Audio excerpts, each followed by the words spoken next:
Bismillahirrahmanirrahim. Assalamualaikum warahmatullahi wabarakatuh.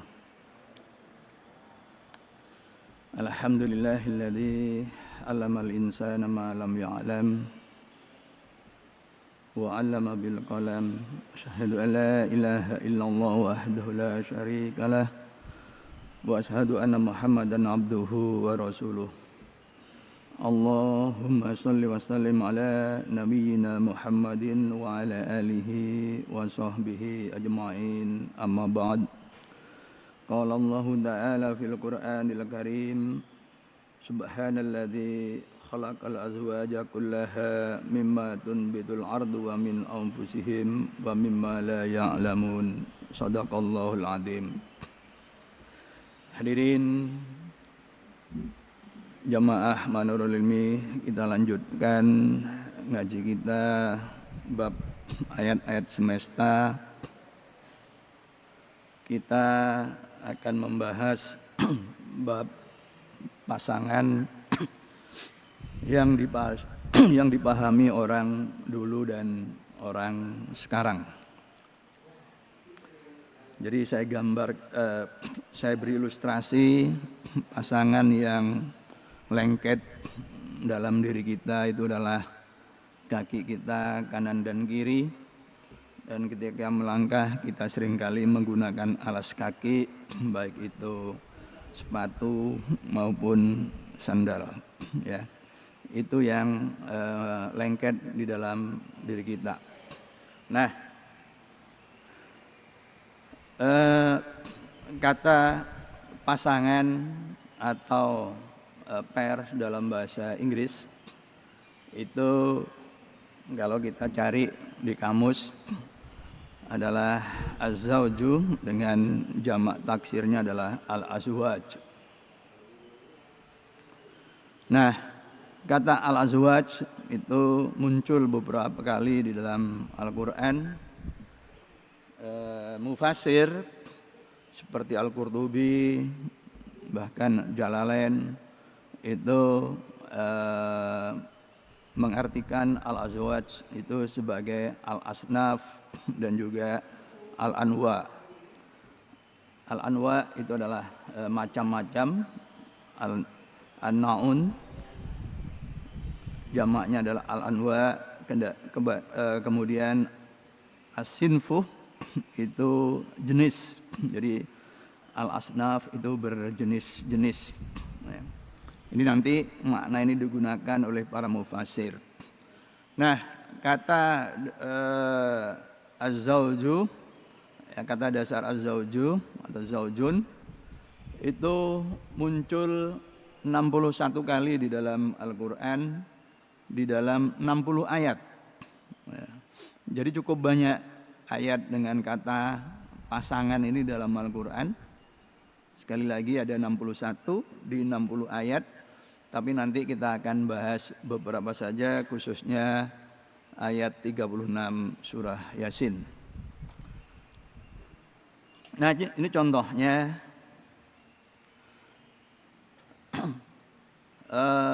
Khalaqas samawati bighairi amadin taronaha wa alqa fil ardi rawasiya an tamida bikum wa bassa fiha min kulli dabbatin wa anzalna minas sama'i fa ambatna fiha min kulli zaujin karim. Jadi di bagian akhir, maka kemudian kami tumbuhkan di atasnya, hanya di sini merujuk pada bumi, min kulli zaujin, segala sesuatunya, zaujin karim, ya. Jadi segala sesuatunya itu yang berjenis-jenis tadi, beraneka jenis, ya, yang baik, ya.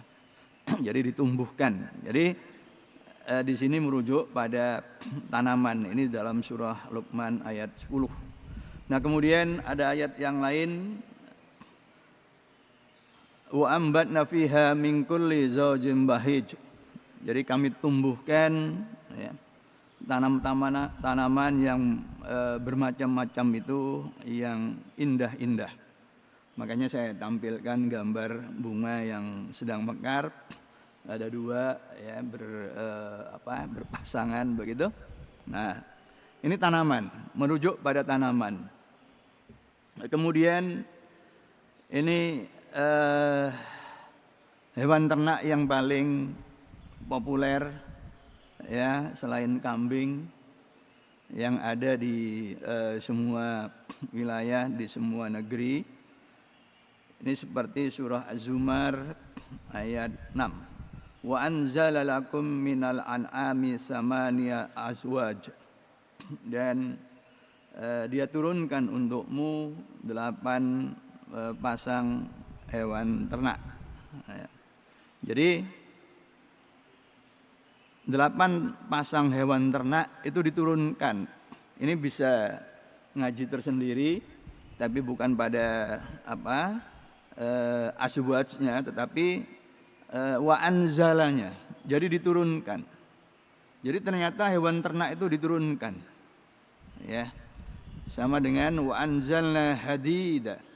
Kami telah turunkan besi. Nah, itu bercerita bahwa asal usul besi itu bukan di bumi, tetapi di atas sana, itu tepatnya di pusat bintang. Ya. Jadi ini bisa menjadi bahasan tersendiri begitu. Nah, kemudian yang lain tentu wa annahu khalaqaz zawjaini dzakara wal unsa. Ya. Faja'ala minhu zawjaini adz-dzakara wal unsa. Jadi ini pasangan ya, yaitu laki dan perempuan. Nah, ini adalah pasangan-pasangan yang biasa disebut di dalam kitab tafsir.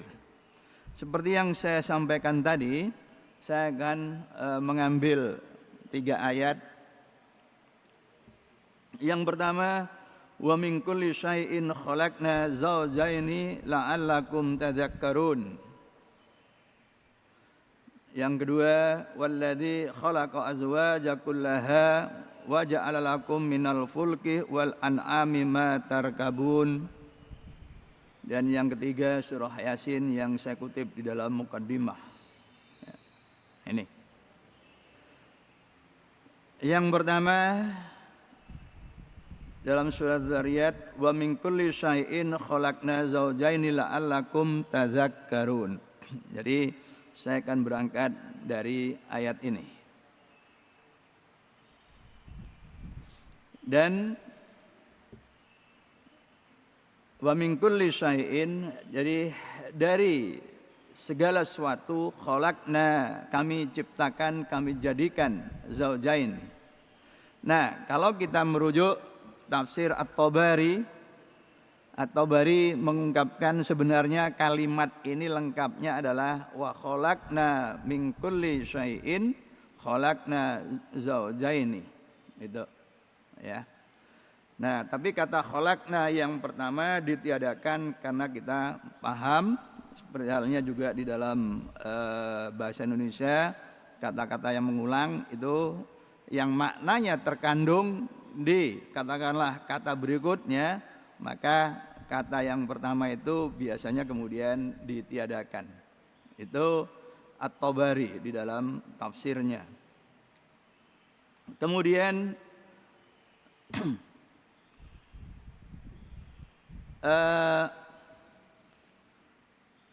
Jalalain itu menyebutkan bahwa tazakkarun itu sebenarnya adalah membuang salah satu tak ya, dari kata asalnya.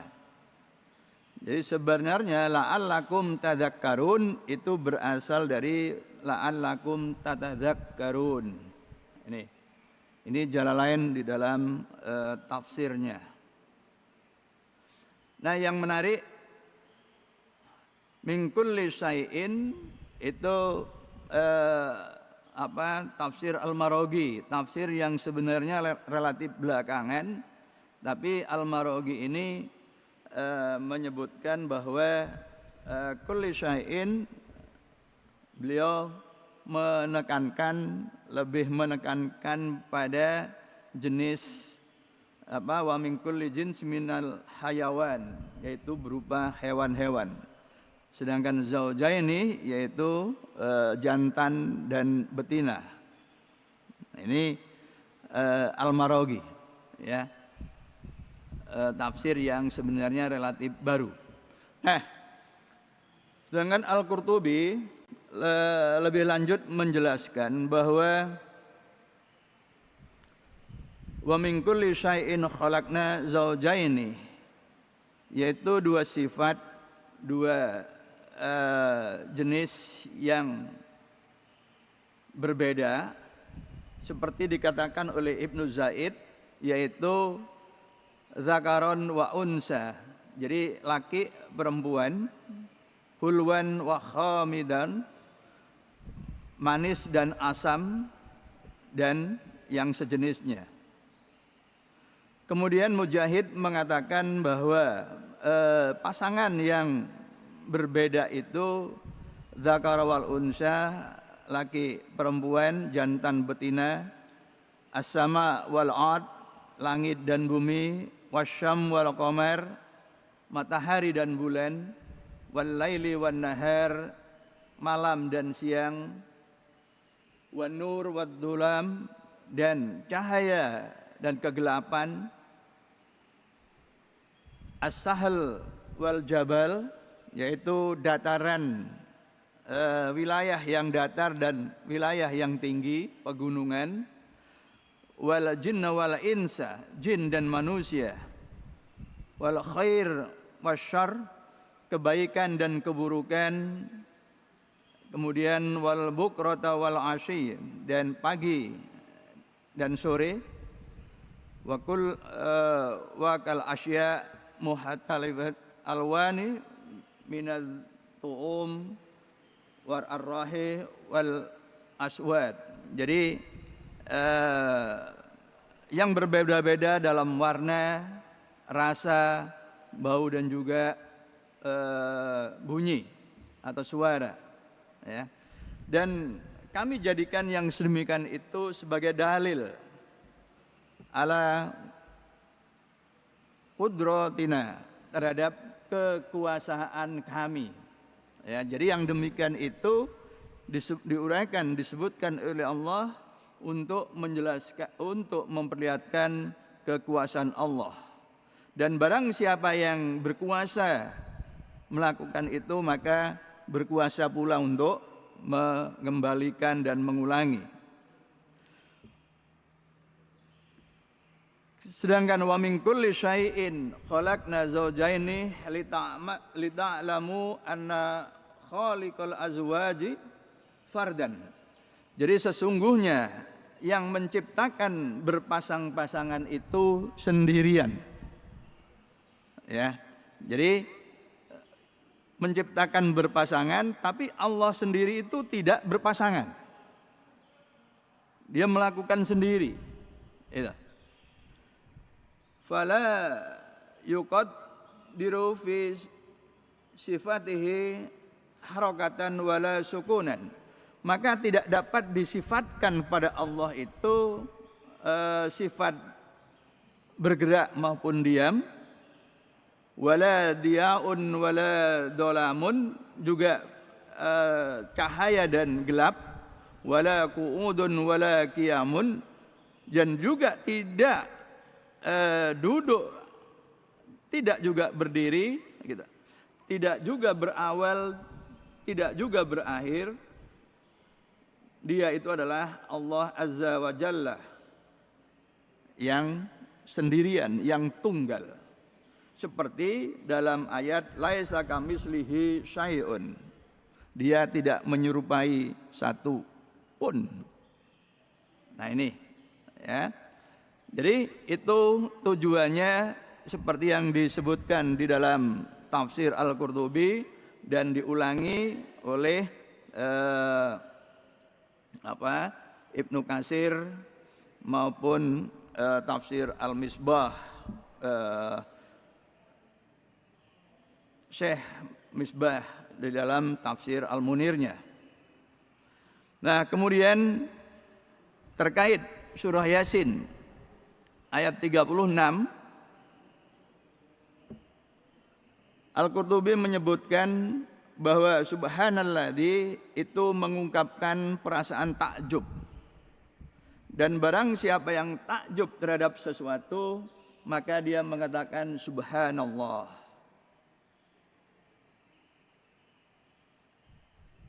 Nah, subhanalladzi jadi kata awal dalam ayat 36 surat Yasin tadi. Kemudian wal azwaj, yaitu al anwa wal asnaf. Nah, ini seperti yang saya sebutkan di dalam di awal tadi. Ini Al-Qurtubi menyebutkan bahwa al azwaj itu bukan sekedar pasangan, bukan hanya pasangan, tetapi juga macam-macam atau berjenis-jenis. Itu. Karena apa? Karena fakullu zaujin sinfun. Jadi segala sesuatu itu banyak jenisnya. Li'annahu muhtalifun fil alwani wat tu'umi wal ashkali wasigori wal kibari. Karena segala sesuatu itu berbeda-beda di warnanya, rasanya, bentuknya, kemudian besar maupun kecilnya. Nah, ini penjelasan Al-Qurtubi, ya. Berkata Imam Qatadah, yang berpasangan itu yakni jantan betina, laki perempuan. Mimma tunbitul ardu, yakni minan nabat, dari tanam-tanaman. Li'annahu asnaf, karena tanaman itu banyak sekali jenisnya. Wa min anfusihim, yakni wa khalaqa minhum auladan azwajan dzukuran wa inasan. Jadi dari anak pasangan yang laki maupun perempuan. Wa mimma la ya'lamun. Nah, ini ya. Dan dari apa-apa yang mereka tidak tahu. Jadi di antara sekian banyak yang disebutkan yang manusia umumnya tahu, siang malam, lautan daratan, bumi dan langit, matahari dan bulan, gitu. Tapi di surat Yasin ini yang menarik adalah ditutup dengan mimma la ya'lamun. Dengan pasangan yang mereka juga tidak tahu. Ya. Nah, tapi di sini disebutkan yaitu dari jenis-jenis yang berada di daratan maupun lautan, juga di langit dan di bumi. Itu. Tapi tidak diketahui apa itu, gitu ya. Nah, ini manusia tidak tahu, ya, tapi malaikat yang tahu, begitu. Nah, pertanyaannya adalah, tentu kalau sesuatu itu tidak tahu mutlak, tentu ini menjadi ya tadi memang ketika menjelaskan tujuan ini, Al-Qurtubi mengatakan bahwa Allah memperlihatkan kekuasaannya dengan menciptakan pasangan-pasangan, sementara Allah sendiri itu adalah tunggal, Allah itu sendirian. Nah, ini. Nah, tentu kalau sesuatu yang disebutkan mimma la ya'lamun itu sifat absolut, ini maka menjadi tidak berguna bagi manusia. Ya. Tentu kita akan memahami dalam bentuk yang lebih longgar, yang mereka tidak tahu itu umumnya kebanyakan manusia tidak tahu. Atau di masa lalu manusia tidak tahu, tetapi kemudian di masa yang akan datang manusia menjadi tahu. Nah, ini.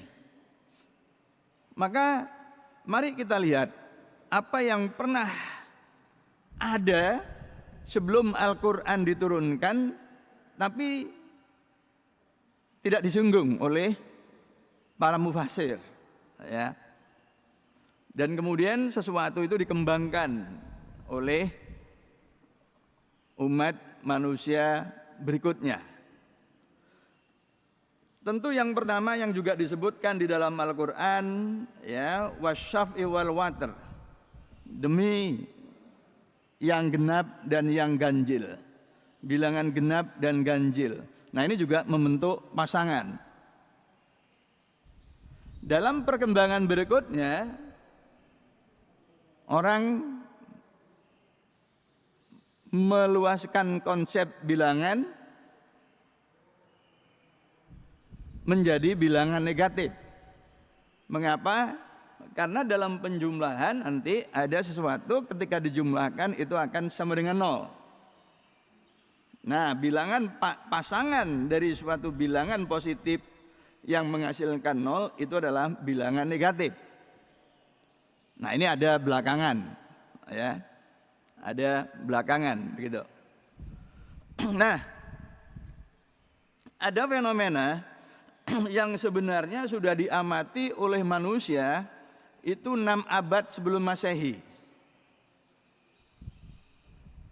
yaitu batu ambar.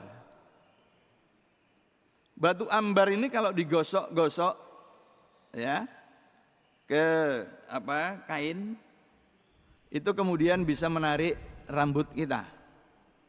Nah, batu ambar ini ya kalau sekarang ya, bisa digunakan untuk bahan praktikum anak sekolah ya di SMP atau bahkan di SD, itu menggunakan plastik yang digosok-gosok, penggaris misalkan, penggaris plastik ya digosok kemudian didekatkan pada sobekan kertas kecil, maka kertas itu akan tertarik ya. Nah, ini fenomena ini sebenarnya telah diamati 6 abad sebelum Masehi, atau ya sekitar 26 abad yang lalu. Itu. Nah, ini ilustrasi yang lain. Nah, batu ambar ini bahasa Latinnya adalah elektron, yang kemudian diadopsi dalam bahasa Inggris menjadi elektron yang dikenal di dunia modern ini. Ya. Tapi sebenarnya makna aslinya adalah batu ambar yang mempunyai sifat menarik benda yang lain, kertas kecil gitu ya. Nah, ini dalam perkembangan berikutnya itu disebut elektron itu kemudian bermakna listrik. Orang kemudian tahu bahwa listrik itu berbentuk benda kecil ya, yang kemudian diidentifikasi mempunyai 2 jenis muatan ya. Nah, kalau 2 jenis muatan berarti sinfai nih gitu kan ya, atau sinfa nih. Nah, muatan pasangan, muatan positif dan negatif begitu. Nah, ini telaah selama beberapa abad. Jadi khususnya di abad 18 dan 19.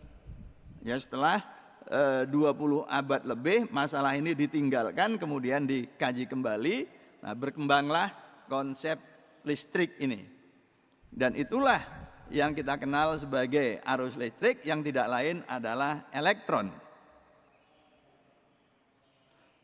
Nah, elektron itu unik. Kita percaya bahwa elektron itu ada. Tapi tidak ada manusia di muka bumi yang pernah melihat elektron. Jadi kalau ada orang bertanya, kamu percaya Gusti Allah, buktikan kalau Allah itu ada.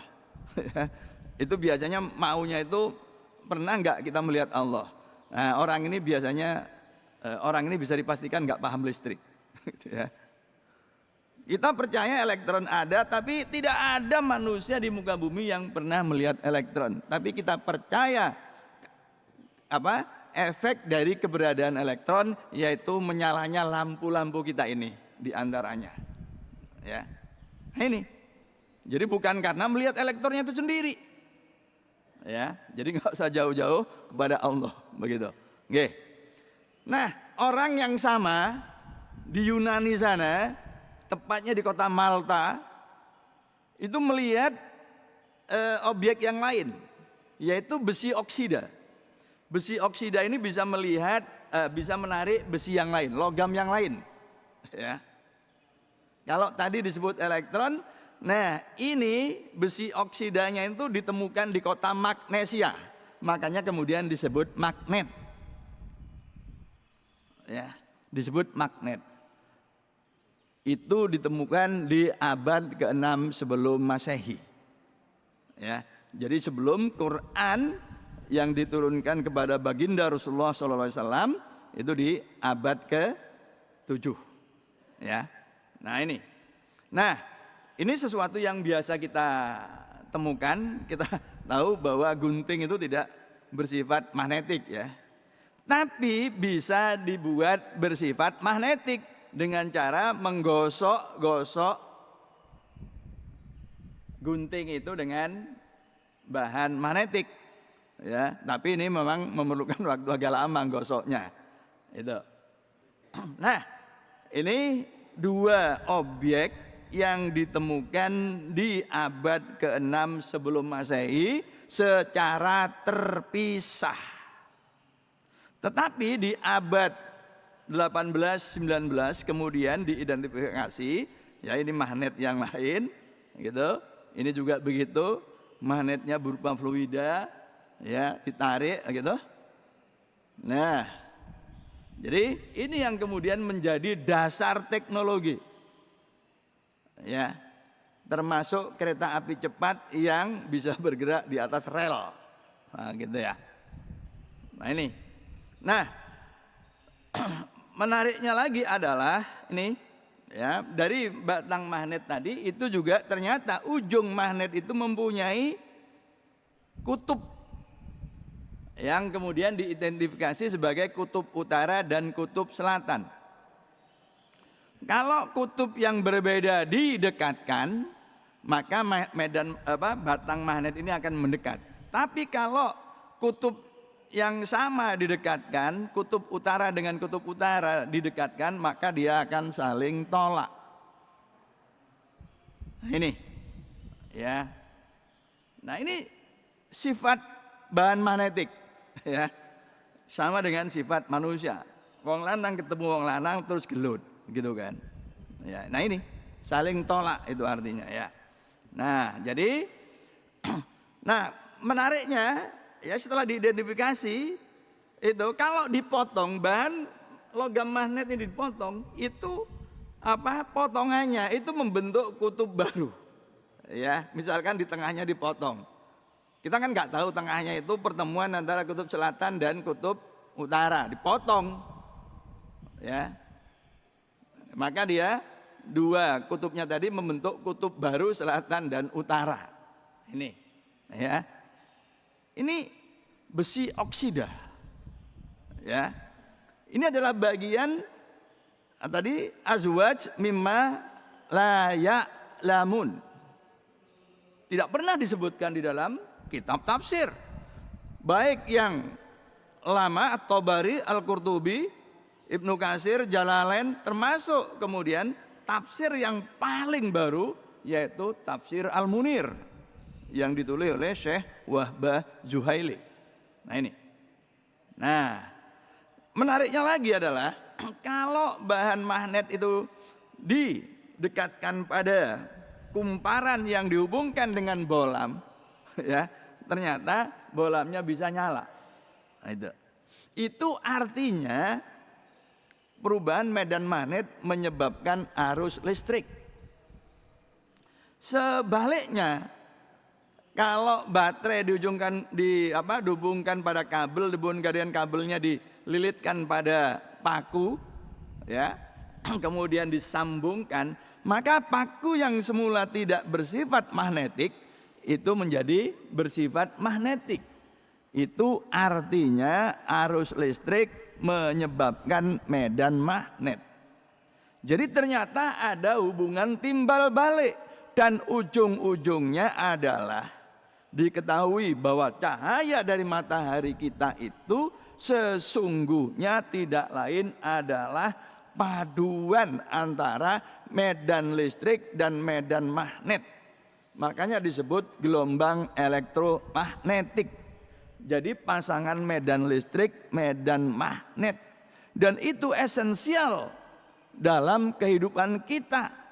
kita tidak bisa hidup tanpa cahaya matahari. Kehidupan ini bisa berlangsung karena ada cahaya matahari. Nah ini medan listrik, medan magnet yang berpasangan. Bahkan lebih lanjut, ya, cahaya tampak magiku hibiniu. Jadi visible light itu kan ada merah, jingga, kuning, hijau, biru, nila, ungu, gitu ya, magiku hibiniu. Nah ini, ya, itu pasangan yang sebenarnya asalnya sudah diketahui 6 abad sebelum Masehi, kemudian dikembangkan sejak abad 19 hingga kini. Itu menjadi landasan semua teknologi kita. Itu gelombang elektromagnetik. Kemudian temuan berikutnya adalah tadi kita berbicara elektron. Nah, di abad 20 diketahui bahwa ternyata elektron itu muter, ya, kayak gasing muter. Itu. Muternya ada 2 arah. Itu kalau muternya seperti yang di kiri, ya, maka itu seperti tangan kanan kita ini, jempolnya ke atas. Maka elektron yang seperti ini disebut mempunyai spin up. Tapi kalau muternya seperti kanan, jadi seperti tangan kita, 4 jari kita ini, maka jempolnya ini ke bawah. Makanya itu disebut spin down. Ya, ini jamaah. Itu perhatikan.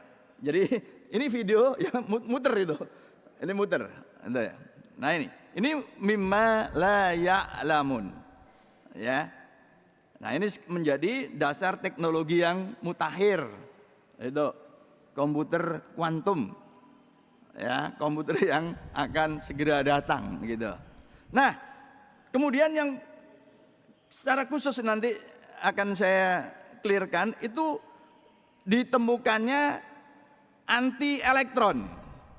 Jadi tadi elektron ya ditemukan, kemudian ditemukan elektron punya spin, kemudian elektron ternyata punya partner yang namanya positron.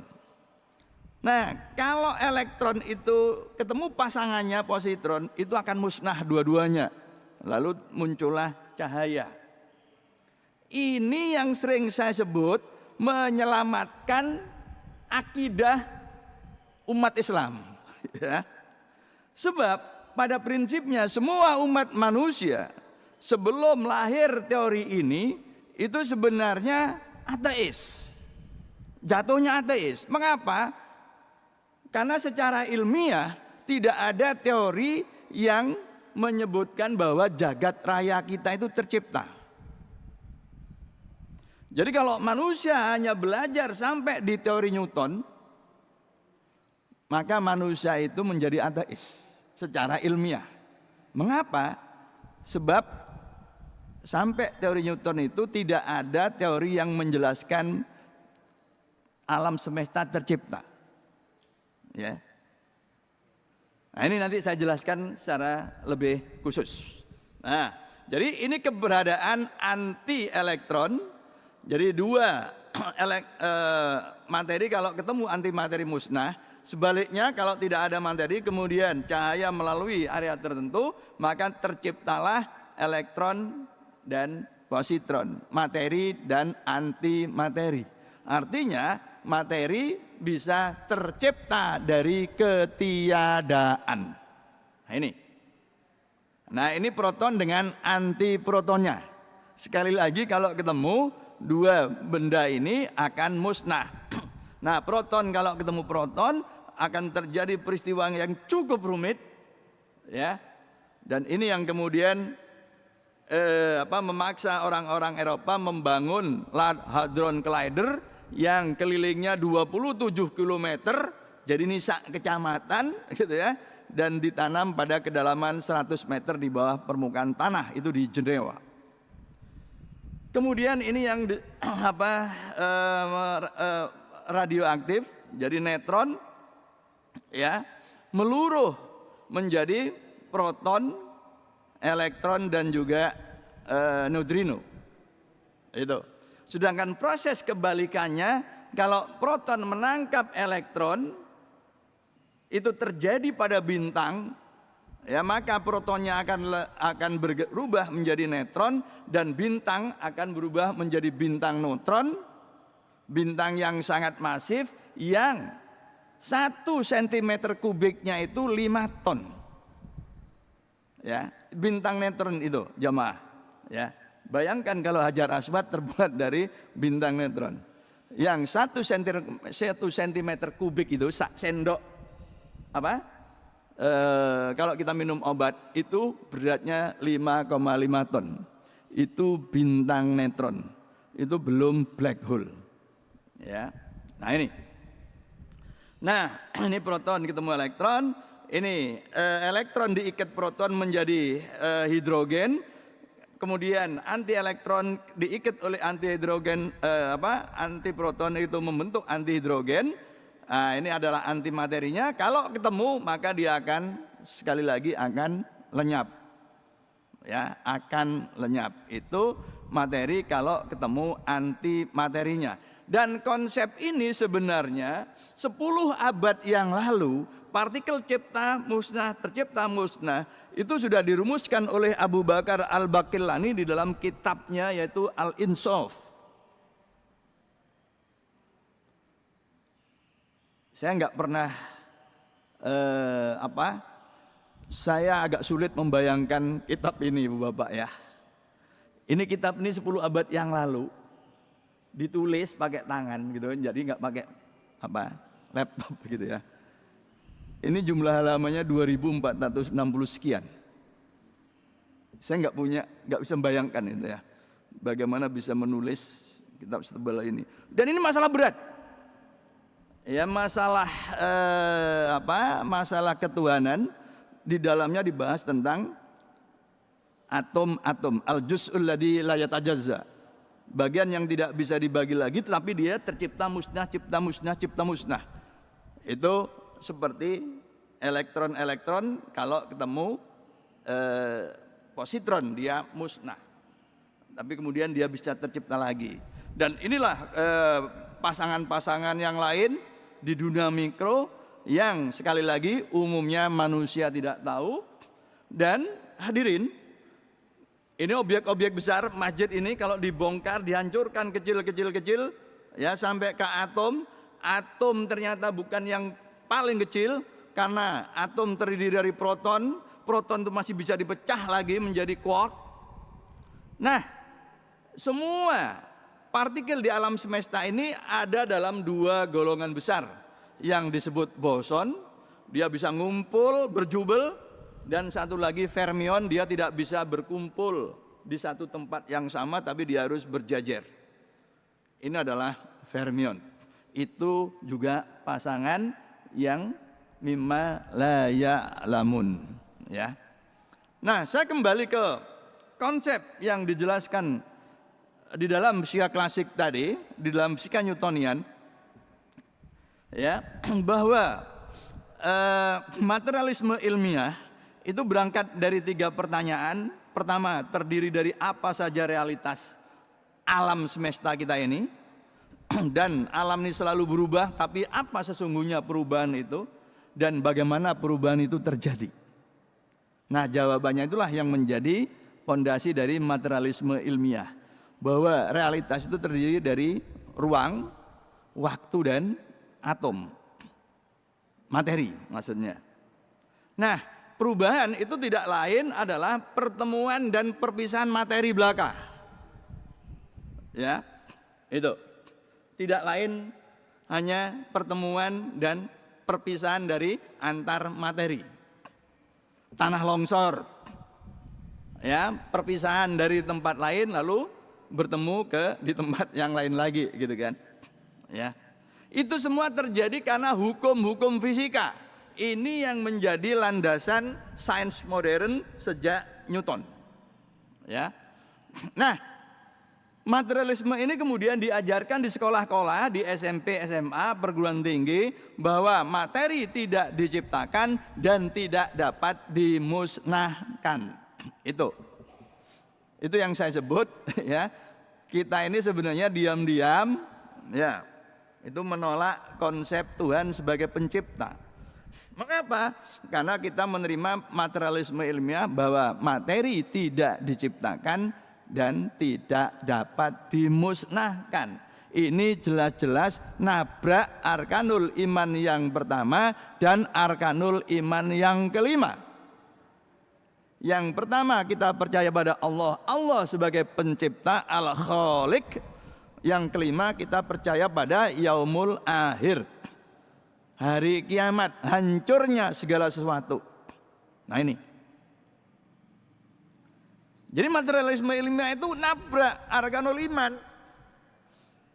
Jadi diam-diam siswa-siswi kita, guru-guru IPA kita ya, menyesatkan siswa-siswi kita. Nah ini ya bahayanya kalau belajar nggak tuntas. Ya maka melalui forum ini saya ingatkan.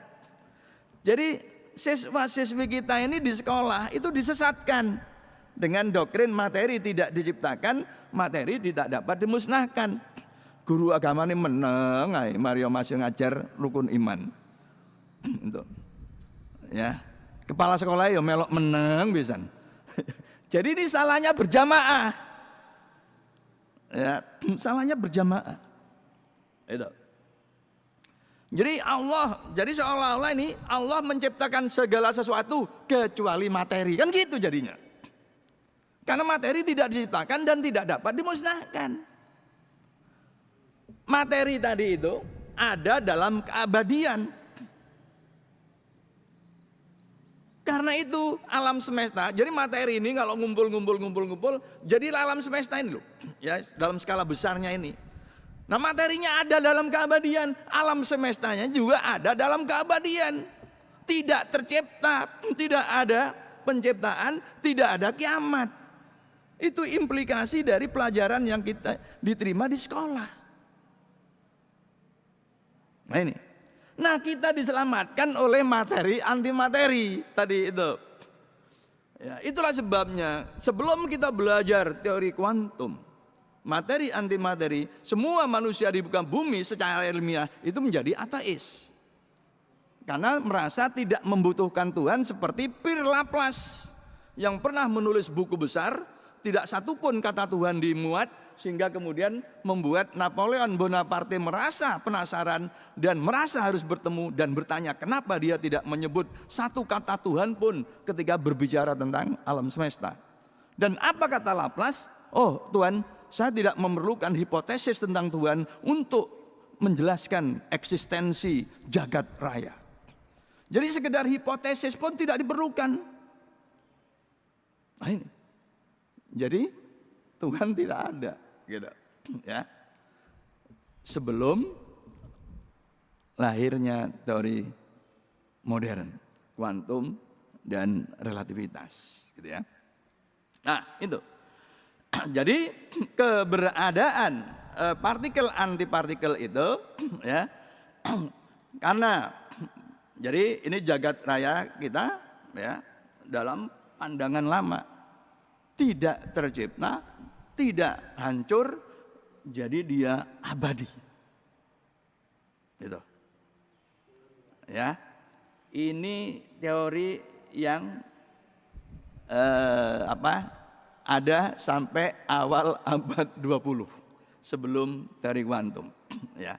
Nah, dengan adanya materi dan antimateri, ya, kemudian dengan redshift bahwa jagat raya kita mengembang, berarti di masa lalu jagat raya kita itu mengecil, kecil sampai akhirnya nol, sampai jari-jari nol, sampai tidak ada jagat raya. Nah kemudian digabung dengan materi antimateri, awalnya tidak ada jagat raya, tidak ada ruang dan waktu, tidak ada materi, tapi kemudian materi tercipta, ruang waktu tercipta, materi bisa tercipta tadi dari konsep materi antimateri. Makanya yang awal alam semestanya itu awal alam semesta yang simetri. Karena awalnya tidak ada apapun kecuali Allah. Kuntu kanzan mufian fa ahbabtu an u'rafa fa khalaqtu khalqan fabi arafuni.